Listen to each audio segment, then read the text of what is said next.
ಒಬ್ಬಂಟಿ ತಾಯಿ ತನ್ನ ಮಗುವನ್ನು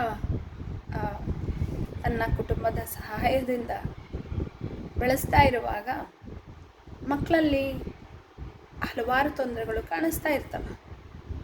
ವರ್ತನಾ ಸಮಸ್ಯೆಗಳು ಅಂತ ಕರಿತೀವಿ ನಾವು. ಮಗು ಶಾಲೆಗೆ ಹೋಗುತ್ತೆ, ಶಾಲೆಯಿಂದ ನಿಮಗೆ ಕರೆ ಬರುತ್ತೆ ಕ್ಲಾಸ್ ಟೀಚರಿಂದ, ಮೇಡಮ್ ಅವನಿಗೆ ಹೊಟ್ಟೆ ನೋಯ್ತಾ ಇದೆ ಅಥವಾ ಅವಳಿಗೆ ಹೊಟ್ಟೆ ನೋಯ್ತಾ ಇದೆ, ಬನ್ನಿ ಕರ್ಕೊಂಡೋಗಿ. ಯಾಕೆ ಅಂದರೆ ಆ ಮಗುವಿನಲ್ಲಿ ಇನ್ಸೆಕ್ಯೂರಿಟಿ ಫೀಲಿಂಗ್ಸ್ ಇರ್ತದೆ. ನಾನು ಅಮ್ಮನ ಬಿಟ್ಟು ಮನೇಲಿ ಬಿಟ್ಟು ಹೋಗ್ಬಿಡ್ತೀನಿ ಶಾಲೆಗೆ, ಅಮ್ಮನ ನೋಡ್ಕೊಳ್ಳೋರು ಯಾರು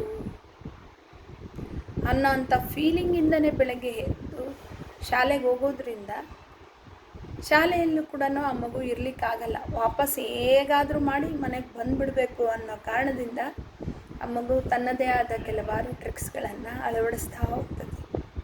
ಕಾರಣ, ನಾವು ಆ ಮಗುವಿನಲ್ಲಿ ನಾನು ಕಾನ್ಫಿಡೆಂಟ್ ಆಗಿದ್ದೀನಿ, ನಾನು ಆರಾಮಾಗಿದ್ದೀನಿ, ನೀನು ಕೂಡ ನನ್ನ ಸೆಕ್ಯೂರ್ ಆಗಿ ನಾನು ನೋಡ್ಕೊಳ್ತೀನಿ ಅನ್ನೋ ಭಾವನೆಯನ್ನು ನಾವು ಆ ಮಗುವಿಗೆ ಕೊಟ್ಟಿರೋಂಗಿಲ್ಲ. ಅದಕ್ಕೋಸ್ಕರ ಆ ಮಗು ಶಾಲೆಗೆ ಹೋಗ್ಲಿಕ್ಕೇ ಅಮ್ಮನ ಬಿಟ್ಟು ಹೇಗೆ ಹೋಗಲಿ, ಅಮ್ಮನ ಜೊತೆ ನಾನು ಇರಬೇಕು ಅನ್ನೋಂಥ ಭಾವನೆಯಿಂದ ಇರ್ತದೆ.